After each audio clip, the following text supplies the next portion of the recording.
सम्पूर्णमा नमस्कार। यदि तपाईहरू पनि माउरी पालन गर्नुभएको छ भने तपाईहरूले घरको वरिपरि अथवा आफ्नो जग्गामा मौरीलाई चाहिने रसको लागि तोरी फापरहरू लगाउन सक्नुहुन्छ। यसरी तोरीमा चाहिँ टन्नै माउरीहरू एकदम मजाले रस लिनको लागि आइरहेका छन्। तोरीको फुलैभरि माउरी नै माउरी खेलिरहेका छन्। यसरी माउरी पाल्नु भएको छ भने यसरी माउरीको लागि रस आउने बाली नालीहरू पनि फुलहरू पनि लगाउनु पर्ने हुन्छ। त्यस्तै गरेर यसरी फापर पनि लगाउन सकिन्छ। यो फापर लगाएपछि यसको साग खान पनि मिल्यो। यसको पिठोबाट रोटी ढिँडो खान मिल्यो अनि यसको पिठोबाट दाल पनि बनाएर खान मिल्छ। अनि माउरी खेलेपछि यसको पनि प्राक्सेसन प्रक्रिया पुरा हुन्छ अनि राम्रो फल लगाउँछ। फापरमा भन्दा चाहिँ यो तोरीमा एकदम माउरी खेलेको देखिएको छु। माउरीले चाहिँ तोरीलाई एकदम मन पराउँदो रहेछ।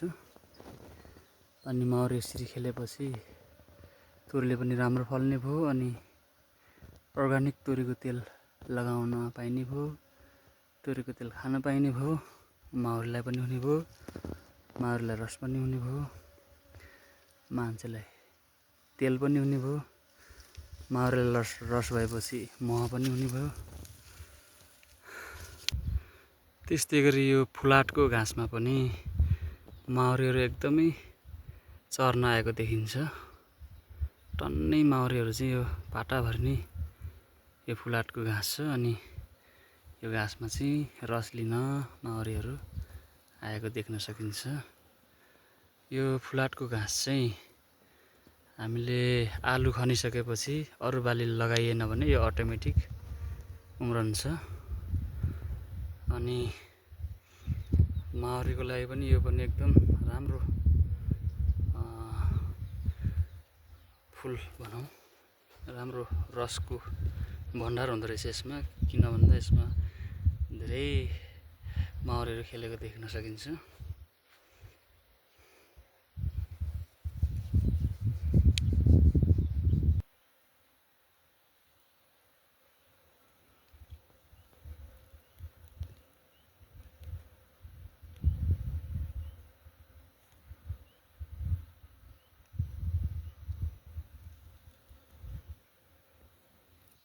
त्यस्तै गरी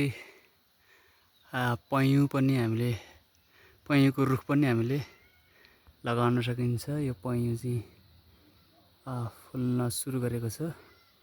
यो पयौँमा पनि माउरीहरू एकदम मजाले खेल्दछन्।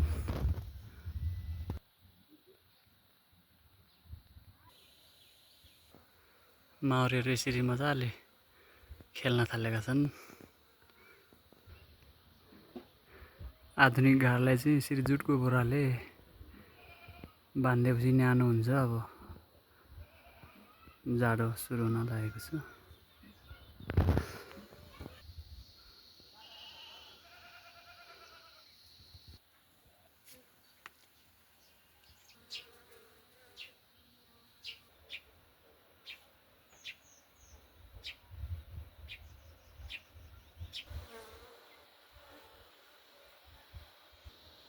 माउरीको लागि चाहिँ यो फुल पनि एकदम राम्रो हुँदो रहेछ।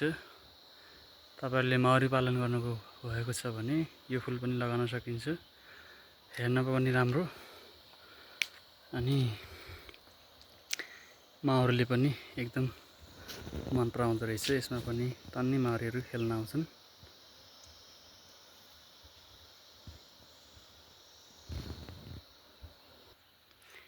यो जौतिर पनि अलिअलि माउरीहरू आएको देख्न सकिन्छ।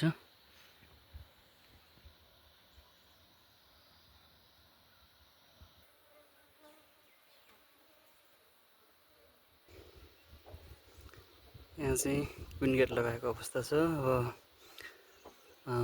भर्खर नयाँ माउर सेतको घर ल्याएको भएर क्विन गेट लगाएको अवस्था छ र अब यसले कुटहरू ल्याउन थालिसकेको छ भने अब क्विन गेट झिक्दिए पनि हुन्छ। मौरी पालेको कृषकहरूको लागि यो घर आँगनमा यसरी पाती फुलहरू पनि लगाउन सकिन्छ। यसमा पनि माउरीहरू खेल्न आउँछन्। यो फुल पनि हामीले माउरीको लागि लगाउन सकिन्छ। यसमा पनि माउरीहरू एकदम मजाले खेल्छन्। यसमा पनि रसहरू प्रशस्त मात्रामा हुन्छ, त्यसकारणले यो फुल पनि हामीले घर आँगनमा लगाउन सकिन्छ माउरीको लागि। त्यस्तै गरेर यो सानो करेला अथवा चुच्चे करेला अथवा चरेला पनि भन्छन्, यो पनि हामीले लगाउन सकिन्छ। यसमा पनि माउरीहरू मजाले खेल्दछन्। यो तोरी चाहिँ माउरीको लागि एकदम राम्रो माने मैले, किन भन्दा एकदम मजाले खेलेको देख्न सकिन्छ। यसमा चाहिँ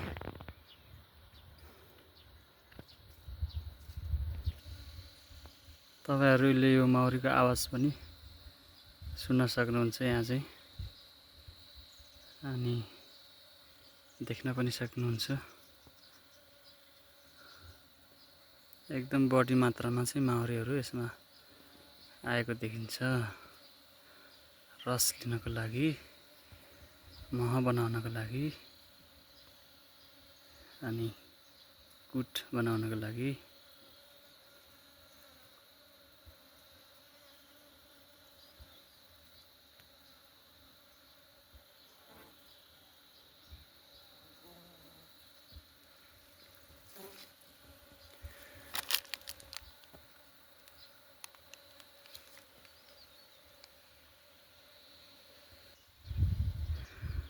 हवस् त, भिडियो हेरिदिनु भएकोमा धेरै धेरै धन्यवाद छ।